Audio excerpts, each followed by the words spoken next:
Hai hai hai. Welcome back to my channel Great Movie. Oke, di sini saya akan membahas film Korea bergenre action berjudul Dark Teacher yang rilis pada tahun 2019. Film ini berfokus pada kehidupan salah satu gangster yang telah pensiun. Menariknya, dia akan menjadi guru di salah satu sekolah di Korea yang dimana sekolah tersebut dikenal dengan kenakalan para siswa-siswanya. Jadi, bisakah dia mengatasi semua bocah-bocah bermasalah itu? Sebelum kita bedah filmnya, jangan lupa subscribe dan aktifkan loncengnya ya. Terima kasih. Di awal film diperlihatkan seorang pria bernama Nadegi yang sedang baku hantam di atap sekolah. Dia membinasakan semua geng di sekolahnya sendirian saja.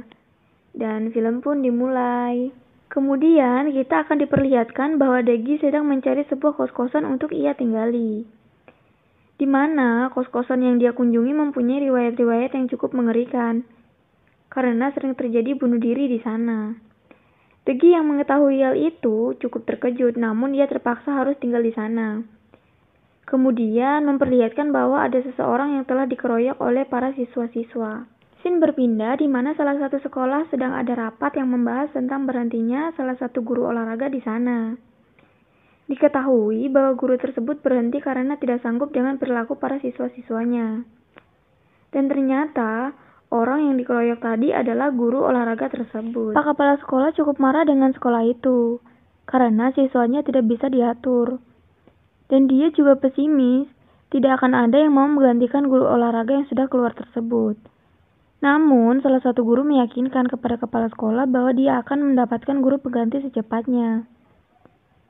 Jadi, kepala sekolah juga membuat keputusan bahwa jika ada siswa yang berkelahi di sekolahnya, maka siswa tersebut akan langsung dikeluarkan. Guru Yin tak ambil pusing. Dia langsung hubungi salah satu mantan muridnya yakni Degi. Ia langsung menawarkan kepada Degi untuk menjadi guru olahraga di sana. Tak berpikir panjang, Degi pun langsung menerima panggilan tersebut. Keesokan harinya, Degi berangkat ke sekolah dengan skuter. Di tengah jalan, ia melihat ada sekumpulan siswa sedang ngebat. Jelas saja itu membuat dia kesal kepada mereka. Awalnya mereka tak menghiraukan dan menentang Degi, karena telah mengganggu kesenangan mereka. Namun yang terjadi malah mereka dihajar oleh Degi.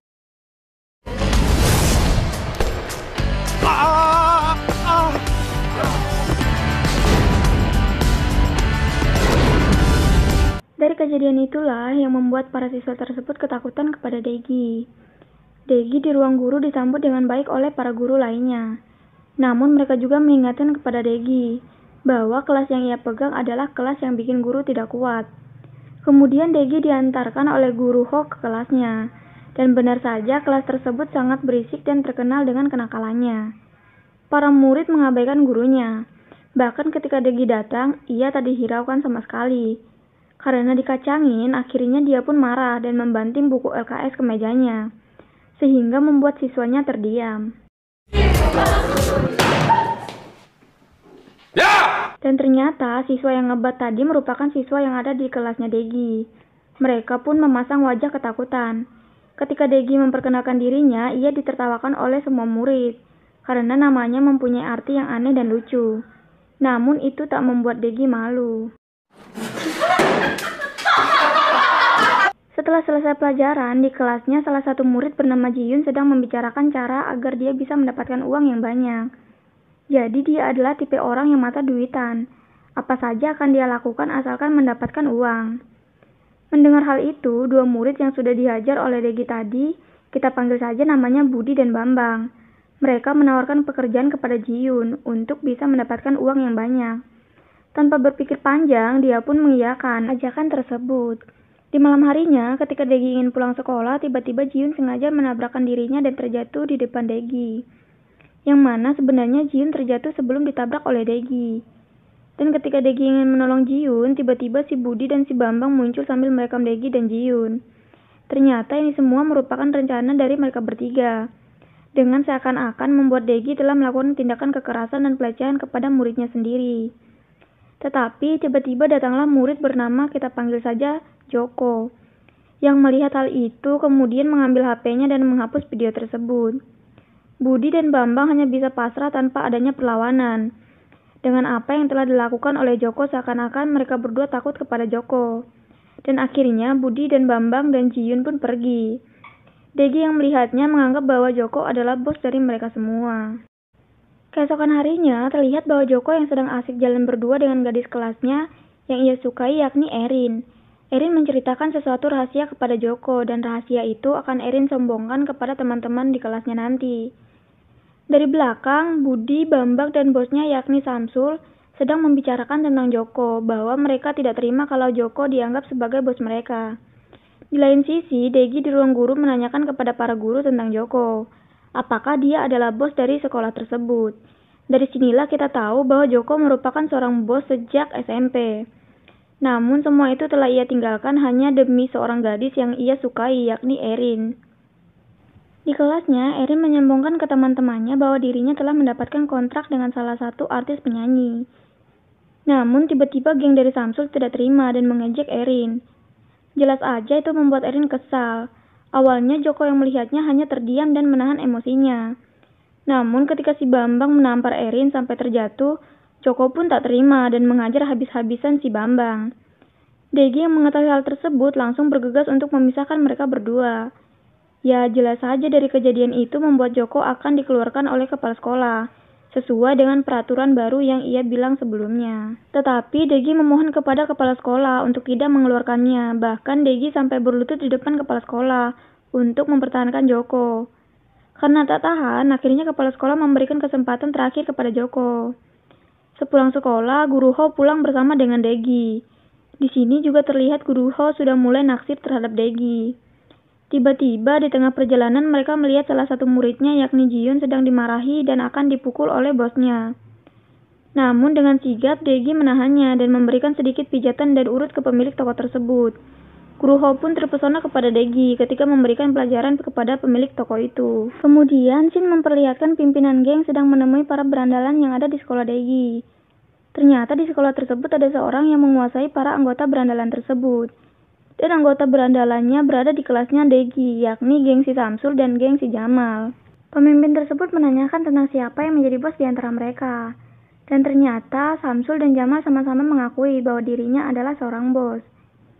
Dari sinilah pemimpin mereka meminta untuk mempunyai bos hanya satu saja. Karena saling berebut, kedua berandalan itu akan melakukan baku hantam minggu depan. Dan untuk menentukan siapa yang lebih layak menjadi bos di sekolah mereka. Geng Jamal kemudian menemui Joko untuk mengajaknya bergabung dengan gengnya melawan dengan geng Samsul.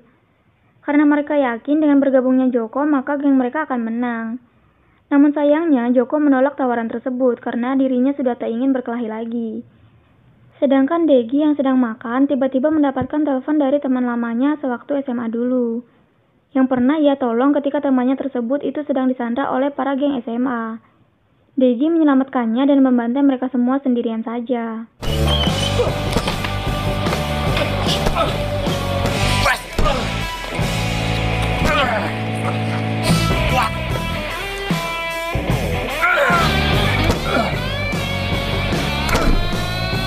Degi pun memutuskan untuk menemui mereka dan ternyata mereka memanggil Degi hanya ingin meminta bantuan untuk membantai lagi musuhnya sewaktu SMA dulu. Karena mereka sekarang sedang terlibat bisnis. Namun di sini Degi menolaknya karena ia tidak lagi ingin menjadi seorang seperti dulu lagi. Di sisi lain, ternyata guru panggil aja Jarwo sedang mencari tahu tentang latar belakang Degi. Ia membuka semua berkas-berkas yang ada di meja Degi dan menelpon salah satu gurunya. Sehingga hal itu membuat Jarwo mengetahui semuanya. Keesokan harinya, Joko diancam oleh Jamal dengan cara menyebarkan foto-foto Erin ketika sedang merokok. Hal itu mereka lakukan agar Joko bisa bergabung dengan gengnya. Sedangkan di ruang guru, Jarwo mulai menceritakan semua latar belakang Degi kepada guru-guru lainnya, bahwa sebenarnya Degi dulunya adalah bos yang memimpin sekolahnya. Semua takut kepada Degi karena ia bisa membantai semuanya sendirian saja. Tentu saja hal itu membuat para guru-guru mulai menjauhi Degi, karena sudah mengetahui latar belakang tersebut. Hal itu dilakukan Jarwo karena ia tidak menyukai kedatangan Degi sebagai guru di sana. Terlebih lagi, Guru Ho yang ditaksir oleh Jarwo mulai mendekati Degi. 10 Sepulang sekolah, Joko menemui para geng Jamal bahwa Joko akan bergabung dengan mereka, karena Joko tidak ingin foto Erin disebarkan. Degi yang sedang pulang tiba-tiba dicegat oleh ayahnya. Ayahnya berpenampilan sangat rapi seperti pejabat. Ia mengatakan kepada Degi bahwa dirinya kecewa kepada Degi, karena ayahnya mendapatkan kabar bahwa Degi masih berkelahi meskipun sudah menjadi guru.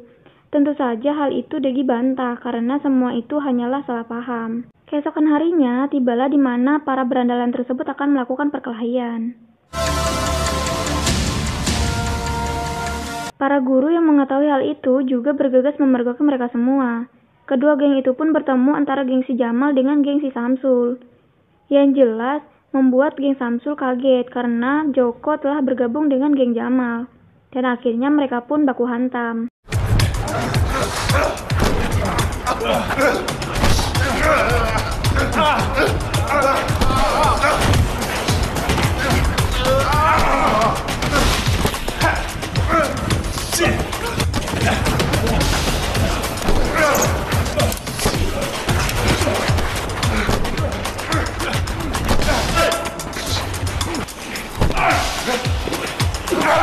Di tengah-tengah baku hantam, datanglah Degi untuk memisahkan mereka semua.